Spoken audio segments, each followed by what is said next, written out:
ઢોસા દરેક વ્યક્તિને પસંદ હોય છે, પણ બરાબર ક્રિસ્પી ઘરે તૈયાર નથી થતા. તો આજ હું તમારી સાથે શેર કરીશ કે આટલા ક્રિસ્પી ઢોસા તમે પણ ઘરે તૈયાર કરી શકો તેમના માટે બેસ્ટ તવો હોવો જરૂરી છે. જેમના માટે આપણે તવો પસંદ કરવાનો છે, તો મને રિસીવ થયો છે અગારોનો 28 સેન્ટીમીટર ડાયામીટરનો આપણે તવો જે હોય છે તે, અને તે કાસ્ટ આયરન તવો છે, પ્રીસિઝન છે. તો તમને બેસ્ટ રિઝલ્ટ ઢોસામાં મળવાનું છે. તેનું પેકિંગ પણ કેટલું પરફેક્ટ છે, જો આ રીતે કવર કરેલો છે. અને ફરીથી અંદર પણ એક પ્લાસ્ટિક બેગ આપેલી છે. તેની અંદર આપને સૌથી પહેલાં વોરંટી કાર્ડ મળે છે, જે લાઈફ ટાઈમ માટે વોરંટી આપે છે આ તવો. હવે આ રીતે આપને એક સૂચના માટેનું પેપર પણ આપે છે કે કઈ રીતે તવાને સૌથી પ્રથમ તમારે યુઝ કરવાનો છે, કૂક કરવાનો છે, ક્લીન કરવાનો છે, સિઝન કરવાનો છે, કે જેથી તમે પરફેક્ટ ઢોસા તૈયાર કરી શકો. સાથે આ રીતે હેન્ડલ લોખંડનું હોવાના કારણે વધારે ગરમ ના થાય તેના માટે કવર પણ આપેલું છે, જેથી આપણે લાંબા સમય સુધી કુકિંગ કરીએ તો બિલકુલ હેન્ડલ ગરમ ના થાય. આ તવો મને બેસ્ટ કામ આપે છે. તેમનું જે સપાટી છે એકદમ રફ છે, જેથી બેસ્ટ ઢોસા તૈયાર થશે. એકદમ ગોલ્ડન કલર આવશે અને ક્રિસ્પી થશે.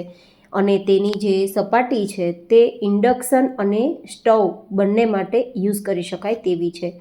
કિનારી પણ તમે જુઓ આ રીતે વાળેલી છે, મતલબ ફ્લેટ તવો નથી, જેથી આપણે ઘી કે તેલ લગાવીએ તો બહાર ના નીકળે. હવે તેનો યુઝ કઈ રીતે કરવો કે જેથી પરફેક્ટ ઢોસા તૈયાર થાય. આપણો તવો બેસ્ટ છે, પણ યુઝ કરતા નહીં આવડતો હોય તો ઢોસા બેસ્ટ નહીં બને. તો જ્યારે પહેલી વાર તવો લઈએ ને ત્યારે આ રીતે તેને આપણે સોપથી ક્લીન કરવાનો છે, સ્ક્રબરથી પરફેક્ટ ક્લીન કરવાનો છે, જેથી અંદર કોઈ પણ પ્રકારની ડસ્ટ હોય તો તે જતી રહે. હવે તેને કપડાથી પહેલાં ક્લીન કરવાનો છે.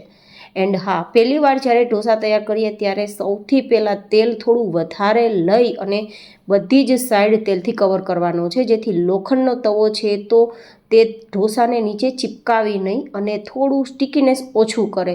ઇટ મીન્સ કે તે નોનસ્ટિક જેવું કામ આપે. પણ તવામાં જે ઢોસા તૈયાર થશે તે બેસ્ટ ઢોસા તૈયાર થશે. તો હવે શું કરવાનું છે, ગેસની એકદમ ધીમી ફ્લેમ રાખી અને તવાને આપણે ધુવાળા નીકળે ત્યાં સુધી ગરમ કરવાનો છે. હાઈ ગેસની ફ્લેમ પર તવો ગરમ નથી કરવાનો, ધીમા ગેસની ફ્લેમ પર આટલો ધુવાળા નીકળે એટલો તવો ગરમ કરવાનો. અને પછી ગેસની ફ્લેમ બંધ કરી દેવાની છે અને આ તવાને પરફેક્ટ ઠંડો કરવાનો છે. જ્યાં સુધી આપણે ટચ ના કરી શકીએ ને ત્યાં સુધી ઠંડો કરવાનો છે. આ પ્રોસેસ પહેલી જ વાર કરવાની છે જ્યારે તવો નવો હોય. પછી તમે એઝ યુઝ્યુઅલ તવાનો યુઝ કરી શકશો. જેમ જેમ તવો યુઝ થશે તેમ તેમ ઢોસા પરફેક્ટ બનશે.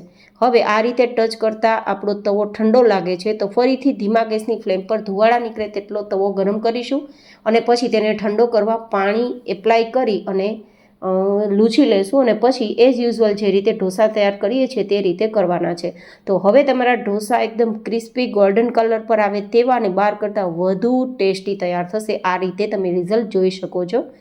તો તમે જુઓ કેટલું ક્રિસ્પી રિઝલ્ટ આવ્યું છે. તો આવા પરફેક્ટ ઢોસા તૈયાર કરવા માટે આ તવો મને બેસ્ટ લાગ્યો છે. જો તમારે આ તવો લેવો હોય તો નીચે ડિસ્ક્રિપ્શન બોક્સમાં મેં લિંક આપી છે, તેના ઉપર ક્લિક કરશો તો તમને સ્પેશિયલ ડિસ્કાઉન્ટ મળશે. તવો તમે જરૂરથી ખરીદજો. આવા ઢોસા તમારા તૈયાર થશે. ફરી મળીશું એક નવી જ રેસીપી સાથે. ત્યાં સુધી stay healthy and stay happy.